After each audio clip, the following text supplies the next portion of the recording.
Welcome to the Future of Field Service podcast. I'm your host, Sarah Nicastro. Today, we're going to be talking about the idea of slowing down to speed up. I'm excited to welcome to the podcast today Eduardo Bonefont, the Vice President of Life Sciences Technical Services at BD. Eduardo, welcome to the Future of Field Service podcast. Thank you, Sarah. It's good to be here.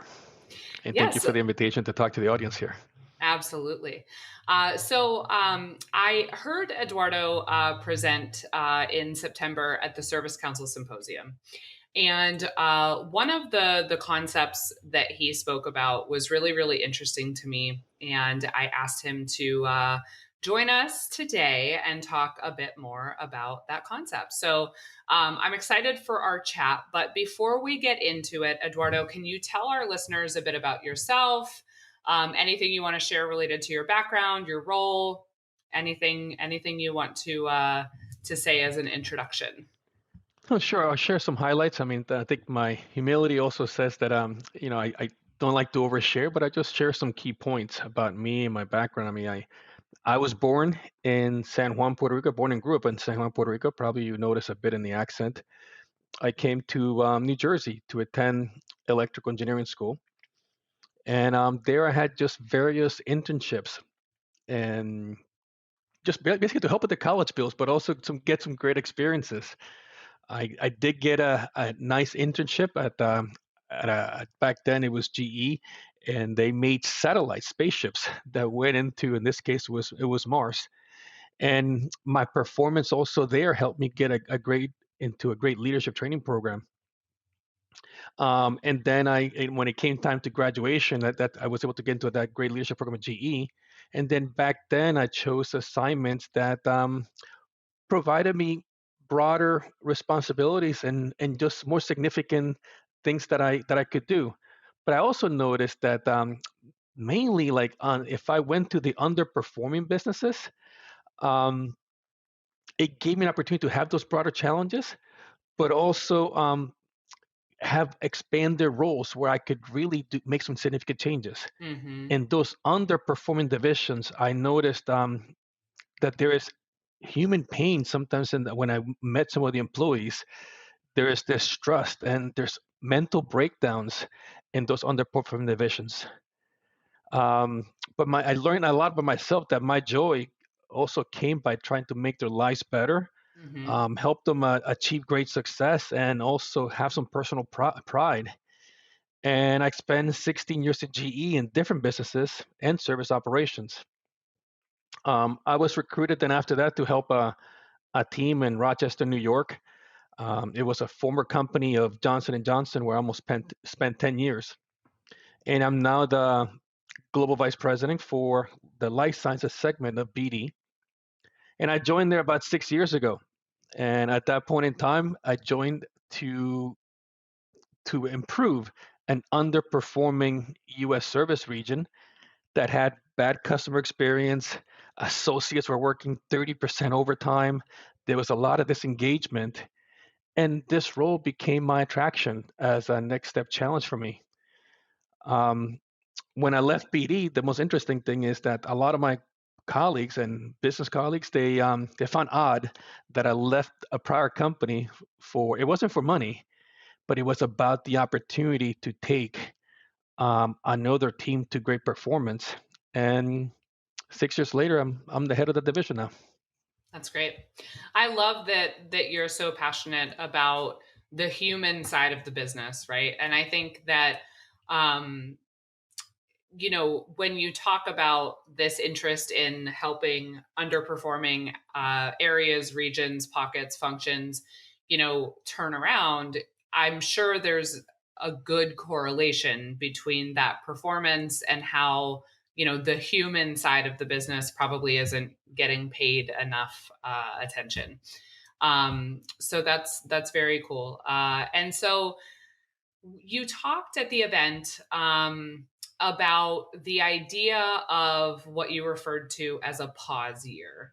Okay. hmm So I want to talk about what that pause year was, and what its purpose was, how it came to bear. So how did you end up with the idea of taking that pause year, and what purpose did it serve for your overall efforts at BD? And this might take a little bit more time to set the stage, because then in about 2017, after improving the performance of the U.S. region, which we started becoming well known in the industry for our great service improvements, and this it was only U.S. focus.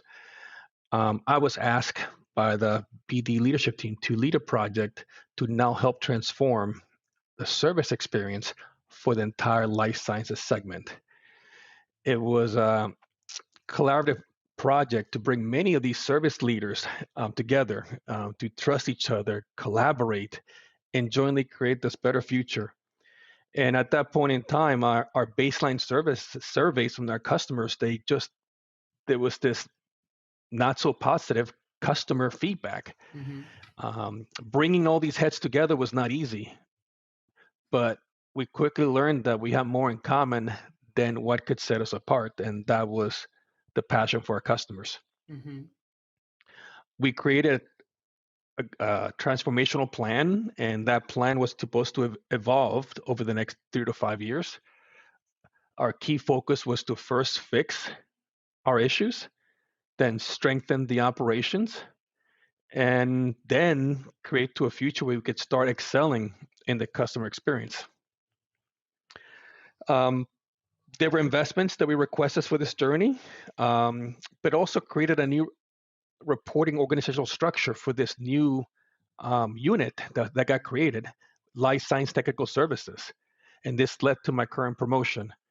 But it also created broader roles and more meaningful roles for those individuals in that project, which some of them are now reporting to me, leading very broad regions and very broad functions. Um, these new investments that were requested, they were focused on three things that I talked about at the conference. They were focused on people, processes, and tools. Hmm. And we pushed a significant amount of technology. We created customer omni channels. We had new tools for intelligent diagnosis to better solve our issues quicker. We got better at advancing resolutions. But another key objective that we had was to improve the employee experience. Hmm. And that one had not improved as fast as our customer experience. Our customer experience had just we're getting some great net promoter scores, but then internally our associates were not improving how they felt about us, about Hmm. the unit itself, which led to our theme, our team, my leadership team and I to start. Well, let's start getting some more feedback, and that led us to take a journey. We the two heads of the two business units that worked for me and myself, we decided to travel, and to visit some global associates, Hmm. which started in the U.S., which is closer. Then we went to Latin America. Then we went to finally ended our trip in Europe. Um, and in Europe, that's where it was our big aha moment. We were and we landed our a big score that I can recall at that time. We were in a classroom setting, talking to our associates, town hall style. If you picture the town hall, the classroom, it was a kind of a sloped classroom. We're at the bottom, they were at the top, and we're talking to them about the performance and about the future. And they were excited about the vision. We can see the excitement about the vision. And as soon as we got into the Q&A, that's when the conversation got really honest. Hmm. Um, and we started hearing about the hurdles of the systems that they had, are systems that basically they were not communicating properly. The most simple way to explain this is like asking you to type all your work in Word before you send an email. Hmm. It's a very simple way to explain it, but it was a lot of rework that was taking place to our associates, which we learned that there were, before we began this journey, there were some service enterprise systems that had not yet been fixed Hmm. that we used every day that needed some work. And it was a truly honest conversation. And we, once my leadership and I got back to the hotel, our heads were spinning. What do we do now? But that, feedback is a great gift that we Hmm. had just received. and now it's up to us to now take the next step. Um, and it, it's I'm not taking credit for the decision. My leadership and I that evening we aligned that at the hotel, we're at the lobby bar, just having a conversation. Said we need to focus all our energy into fixing that employee experience. Mhm. It was the thing that had to become our number one priority. Mhm. And during that trip, as we began to I was asking the questions, well, what is the cost? What's it going to take? How long can we do this?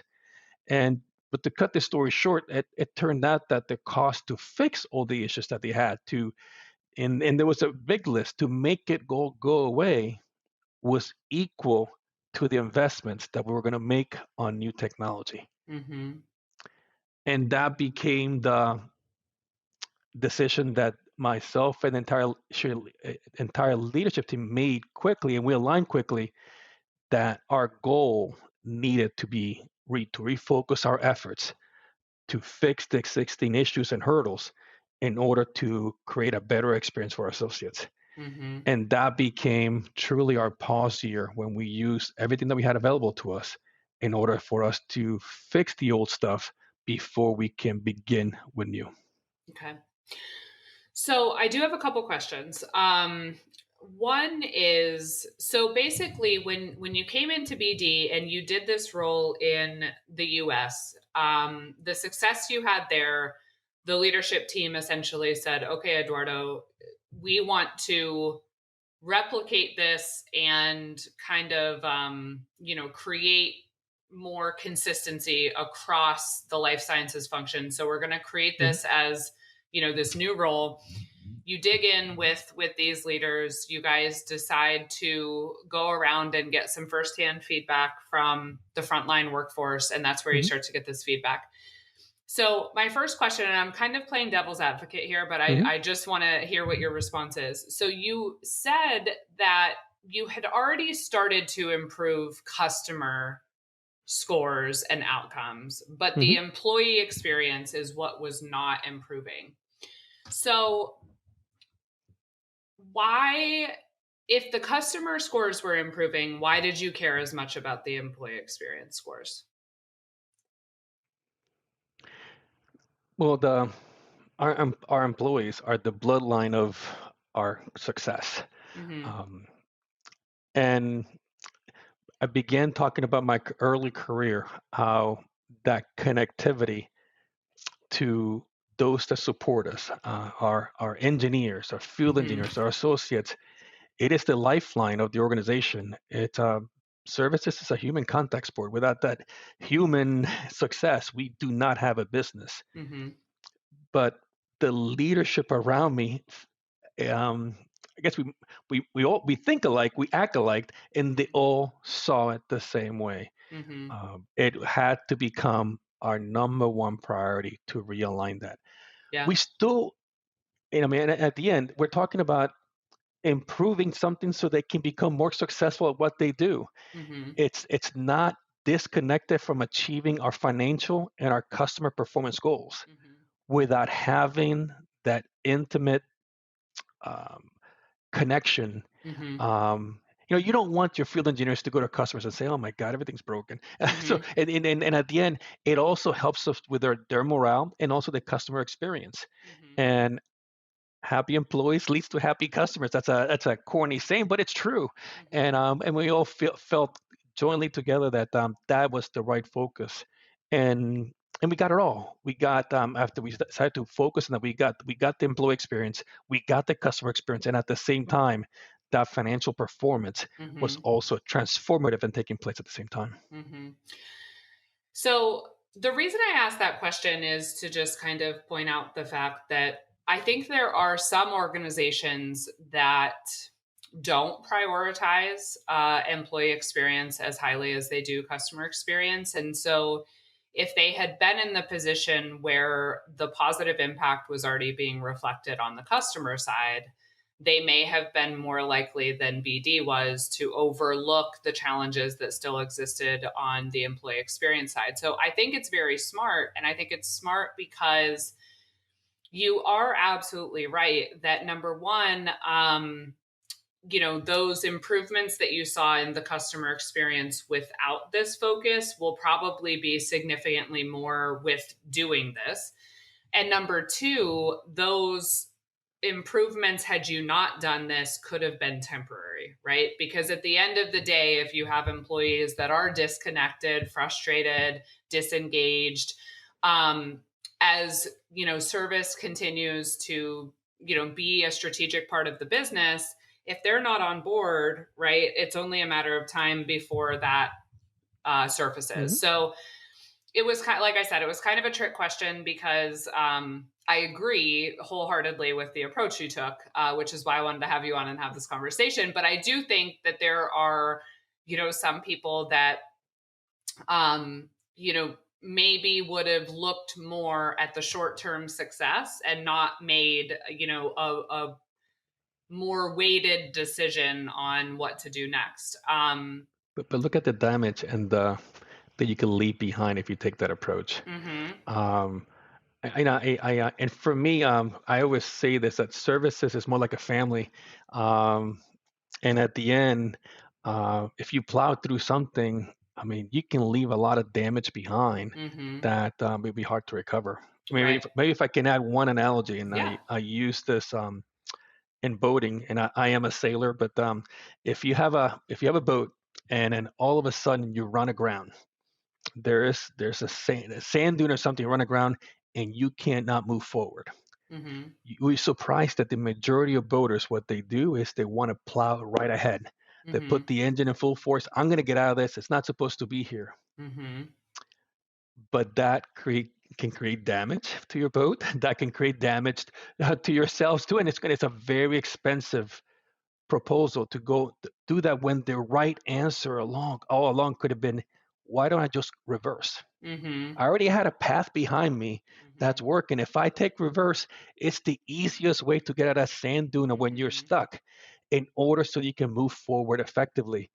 That is the same analogy that I use. If you plow ahead, if you push forward, you could create a significant amount of damage, distrust that is just really hard to overcome that in future years. And Mhm. at the end, you gotta look at yourself. You gotta look at the people around you, because you're not going to get that continuous improvement if you Mhm. don't take them into consideration. Yeah. And that's why I also use the terminology service like a family. Mhm. I mean, we still have difficult conversations, but at the end, we're aligned into what direction we're going to move forward as an organization. Yeah. No, I think that's a really good analogy, and I think it's really important to emphasize the point here that you obviously have a deep appreciation for the fact that these frontline workers are ultimately the key to BD's success when it comes to services, right? They're the ones that are face to face, having the interactions, and so sometimes those employees aren't, maybe as appreciated, either, you know, it at all or just in how a company communicates to them as they need to be, right? I mean, it is really a critical asset that companies have, and it needs to be um looked at the way Mhm. you look at it, in terms of like, we're a family. We can't move forward together if a chunk of our family is unhappy, frustrated, disengaged, right? So how do we Yeah, we get to the bottom of that? So I think this idea of employee engagement and its importance is one thing I want to stress. The other is how you and your team took the time to travel around face to face, listen to this feedback firsthand. You didn't sit in that room and have these immediate scripted responses. It was really hard listening and walking away and saying, okay, we have to figure out a solution to this issue, right? And so it was an authentic desire to hear what they had to say. Listening is very hard. Listening, a lot of people don't practice listening, but listening is harder than talking. Yeah. It takes a lot more energy than talking. Yeah, Uh, especially when you're doing it with the intent of, you know, looking for a better path. Sometimes people can listen without the intent to take action on what they hear, right? So it's sort of checking a box or the lip service of, oh, yeah, yeah, we went around and we visited people and we heard what they had to say. But, yeah, there's a difference between listening for the sake of listening and listening with the intent to take action on feedback, right? So yeah. you did both, which is really important as well. But if I could go back early to a point that you made was about the importance of the field engineers. Mhm. The pandemic proved that not that important that they're heroes. Mhm. Um, if you know about BD, we're a healthcare company, medical technology company, making life-saving equipment Mhm. and also equipment that's used in research. Um, our business did not stop because of COVID. Mhm. Our business continued. Our field engineers still had to go to and take the ultimate risk in order for them to continue to provide and that equipment running needed for healthcare, needed for COVID detection, needed for COVID research, needed by those customers of ours. Mhm. When the pandemic hit, my number one priority became keeping them safe. At the end, that became my number one daily. I woke up every morning. How are we going to continue to do this, to do their jobs and keeping them safe? Mhm. But the pandemic proved that their heroism because at the end, no one questioned themselves or no one second guessed their jobs when it was still time for them to take care of their customers. Mhm. I, as a leader, my leadership our priority became to make sure they had the right equipment, they were safe, they had the right mask at all times so they can stay safe because our mission became, our number one goal became is we were not going to lose anyone Mhm. to a job related risk. Mhm. And there were some close calls as far as when the pandemic first started in China. We sent our equipment to China. They have to be safe. They had nothing. We sent it to China, and then once that came to the West, we found ourselves in one case that was this is not I'm not exaggerating. We had maybe 36 mask left for 1,000 employees. Wow. And then I recall that in that desperate moment, and we were getting supplies in, but they were late. Mhm. I made a call to my China colleagues, and I need help. I said, I need. What can you have? Do you have something for us that you can send us? And they gave us the greatest gift ever. Over a weekend, they responded and they sent us what they could, in order for us to have masks for every field engineer onto the Mhm. new supply came in. That shows the family, the connection that we all have, and how we Mhm. touch each other. And I'm still touched by that event. That in that moment of crisis that we had, someone that we helped earlier paid us back not only in one kind but in tenfold, in order Mhm. to keep associates in Latin America, in Turkey, in Europe, and everywhere in the world still running and be Mhm. safe. Yeah. And you don't get that level of, solidarity and community without, really investing in Hmm. relationships with your people, right? So that's really good. So all right, so it just so happened. So here's another point I want to make sure we make in today's conversation. So it just so happened that as you went on these trips and you heard this Hmm. feedback firsthand, you said that the companies, or I'm sorry, the employees were excited about the company's vision, but it was these day to day tools that they were really frustrated by. And so it just so happens then that the feedback was really around the technology. And so here's another big area where I think companies race to their detriment, okay, which is this idea that, all right, there's new technology coming out, we need the latest and greatest, we need Hmm. AI, we need machine learning, we need this, we need this, and so they keep layering these things on top of systems that are Hmm. not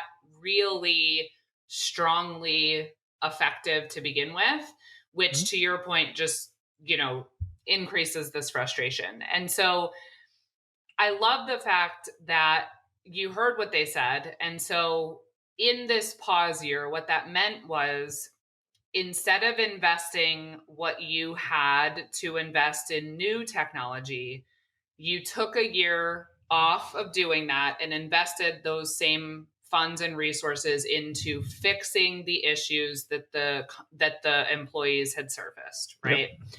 So I love this because I think it's super smart.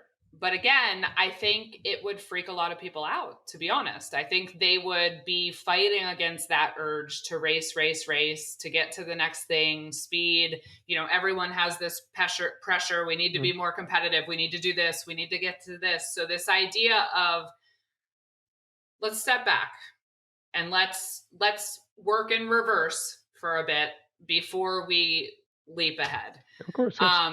So can you talk about what do you think it is? What do you think some of the reasons are why that strategy, which seems very smart, would be really hard for a lot of folks to land on? Yeah, and at first, let me first say that in that past year, we did not waver from our financial commitments, performance commitments, nor our customer commitments. Mhm. Um, Technology is a tool for us to be able. Technology is a tool for us to be able to get better efficiencies, growth, and to better serve our customers. It'll give us performance over the long term. Um, and it's good that we take a multi-year approach. Mhm. When you look back that one year, you look back now, it's a blip. It's inconsequential that one year that we took because at the end we had a vision of continuous improvement, and maybe that one year actually gave us more feedback because that employee frustration was also a big source of um, poor productivity, Mhm. rework, more admin work, more uh, less time away from serving customers. Mhm. So fixing their issues also became a boost of productivity for us. Mhm. Why do people miss that feedback? I think it's you probably lack of inclusiveness. If you're Mhm. not an inclusive leader, you're gonna miss a lot of trends, a lot of potential hurdles that your organization may be facing. Mhm. Um, you also got to have a vision, a long-term vision, because if you focus too much on the short term, that could also hurt your business. And we Mhm. knew that that 1 year blip, so that 1 year pause, might just be a minor blip in our overall long-term solution. We had a vision that we still were gonna. We had the patience to see that long-term effect take through. Mhm. So inclusiveness, a vision, was the things that helped us to make the right decision for us Mhm. while still meeting our business commitments that we had for the company. Mhm. So I know when we spoke earlier on, you know, we talked about the fact that it's been important for you to create a speak up culture. Mhm. So, did you run into any issues as you all were doing these visits and collecting this feedback? You know, how did you encourage people to weigh in, you know, to be honest and be candid and, you know, to share openly? Sure. I mean, I'll start with myself. I mean, I've always encouraged any individual to always ask me any question, and I'm always going to tell you the truth. Mhm. The truth may be I can't tell you right now, or the truth you may not like, because at the end I'm just going to be candid with you. But I also encourage that transparency and honesty from every leader in my organization. Um, we we're always collecting feedback. One thing that I criticize myself every year is I need to make sure that I improve our communication style. We also need to make sure that we're listening more. Um, we've done just multiple things to be able to listen to our customers. One of them is this employee net promoter score that has been so effective for us. That's just one tool to pulse our organization on a global basis, how they feel? I mean, would you recommend technical service, BD technical services to your friends and colleagues? That is a very hard question to score well in, Mhm. and a relationship score. So we asked our associates, and there's also other questions that they answer too, as far as how we're doing around people, processes, and tools. Mhm. We have advisory councils that we created. We uh, we have more forums. I myself did probably 200 skip level meetings last Mhm. year or more. I think I'm underestimating that, but always maintain that connection, and we're asking every leader to do the same thing. Mhm. Um, every individual in our organization deserves to work for great leadership, deserves to work for good managers, and our mission and our vision is to make sure that that standard of leadership performance, that every associate around the world is experiencing the same thing. Mhm. So that's why we're always open the forum for discussion. We're open the forums for challenge. We Mhm. welcome people to challenge us, and sometimes and our leadership team and I will exercise some things where my leadership team will challenge me in public just to make sure that they understand it's okay that when I admit that I'm wrong, if I admit something, it's okay to do that, because you constantly we need to everyone to feel comfortable to challenge your leader, speak up, say what's on your mind. Mhm. Um, we love to hear that, because feedback, like I said earlier, it's a great gift for us to be able to improve our direction, and more, we're creating these sessions where we're allowing, when we create, for example, when we create our strategy and our vision, it's not just seven leaders locking themselves in a room. Mhm. We're inviting the next level and the second level leadership into those meetings Mhm. for them to weigh in. We encourage them to debate, decide, argue with us in order to create a common plan. Mhm. There was one time this past year we're creating our growth initiatives, and when about our future, it was a very important session. And for the first month and a half, after we invited the second level leadership, we spent most of that month and a half in a what I call that storming phase. Mhm. But once we got through that storming phase, norming and alignment came very quickly. It was surprising how aligned we were, Mhm. and how they were able to take what they learned at those meetings, our alignment strategy. It got communicated down very fast, very effectively, um, and that helped us in order to drive even faster performance, higher growth, and just phenomenal results in our last financial year. Mhm. So I mentioned earlier, there's a difference between listening for the sake of listening and then listening with the intent to take action. So Mhm. to me, there's probably a number of different ways that this pause year was powerful, right? I mean, I think that this idea of slowing down to speed up, right? Like if we take a step back, we might take 5 steps forward, right?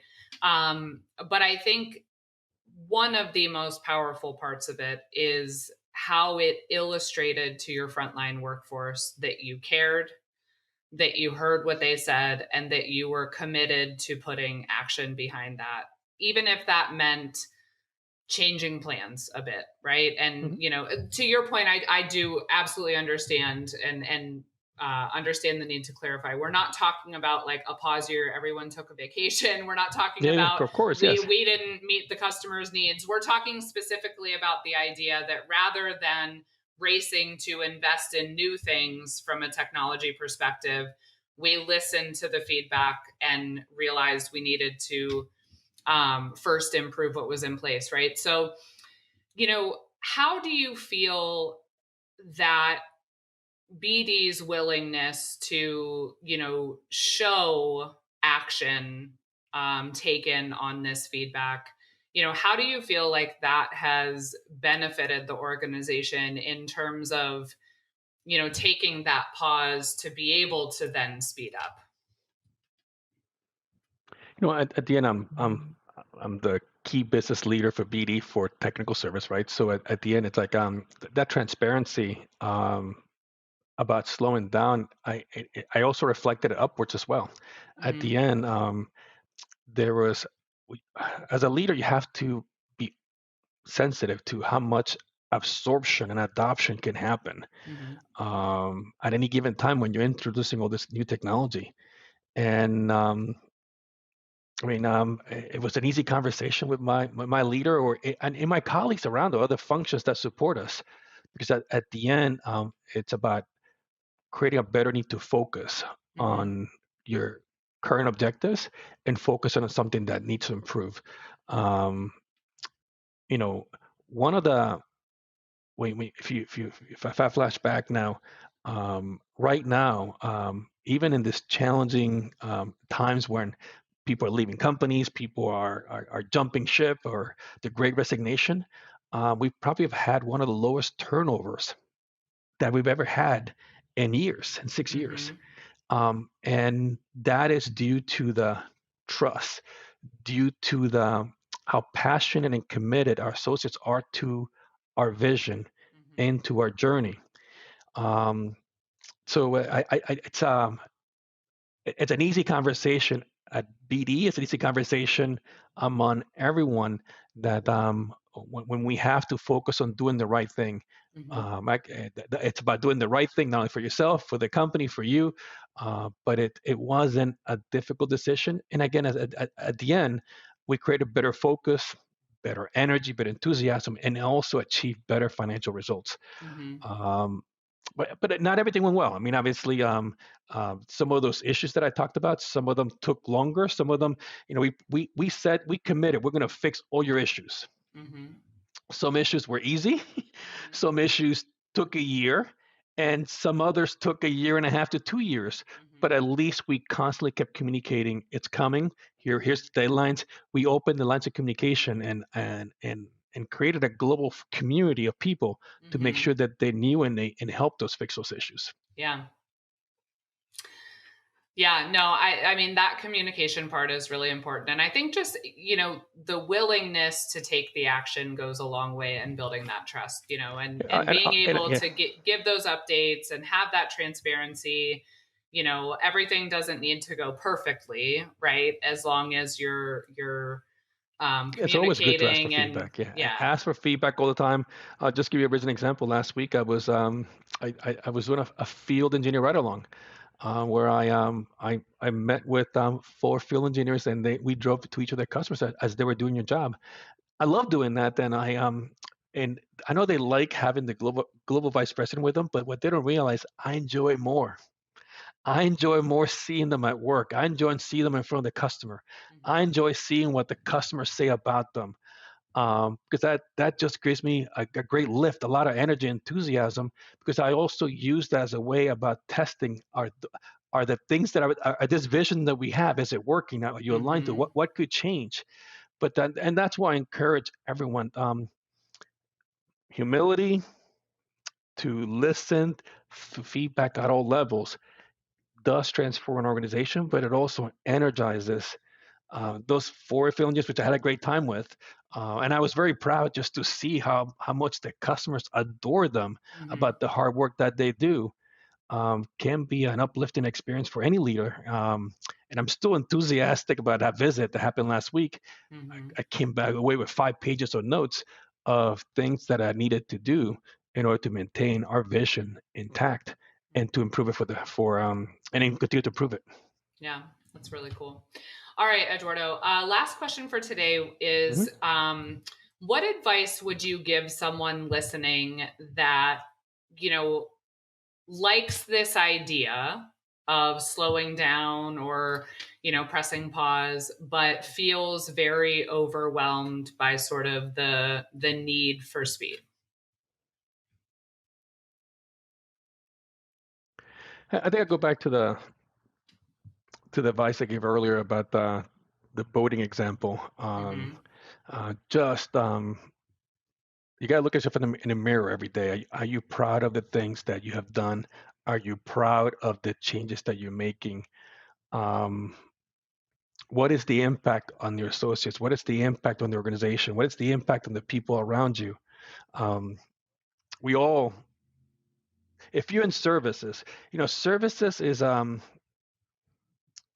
not everyone wakes up every day to be yelled at by a customer, right? It takes a great passion, a great encouragement. It just takes it's a different person to be in services, right? We take beatings from the customer. We have pressures internally, but at the end, it's a love for what we do. It's a love for improving the lives of others. And my encouragement is to individuals: don't you can still show humility, you can still show appreciation, you can still show caring, and you can still have great performance if you are able to connect all those together to create a team. Mhm. Um, you can have it all. I mean, and speaking right now, I'm not telling you that everything went perfect. Mhm.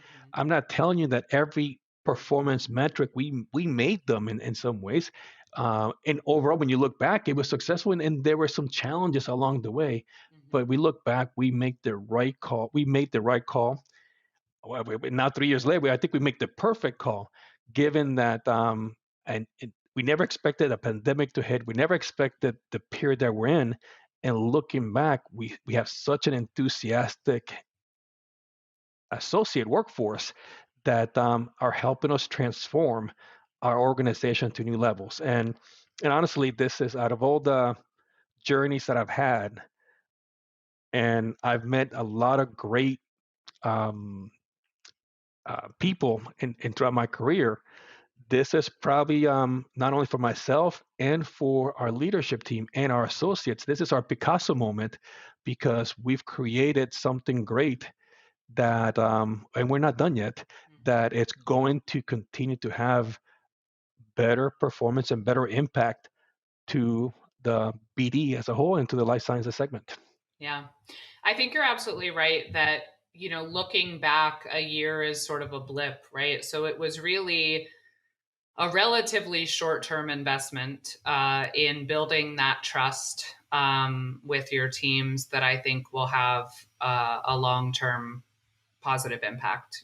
So I hope that people think about this a little bit more, both from the perspective of employee engagement and how to prioritize that, the idea of not getting so overwhelmed by the short-term objectives that you fail to look a little bit ahead, and then also this idea that particularly when it comes to technology, you can't just layer on things that are not working, right? You really have to dig in and make sure that you're, being smart about what's in place and what needs to happen. So I really appreciate you coming on and sharing your insights with us. And I think it is wonderful, wonderful advice for folks to hear. So thank you, Eduardo. I'm very happy to have connected with you, and I sincerely appreciate this opportunity. Um, I do think that you and I are aligned on our passion for a Hmm. topic that's very important, and I hope this becomes a bit interesting for individuals to see that you can still have a great performance, and also bring important resources and associates to better performing levels and create a better working environment. So thank you for this Hmm. opportunity. I enjoyed it, and look forward to connecting with you again. Thanks, Eduardo. You can find more by visiting us at futureoffieldservice.com. You can also find us on LinkedIn as well as Twitter at the Future of FS. The Future of Field Service podcast is published in partnership with IFS. You can learn more at ifs.com. As always, thank you for listening.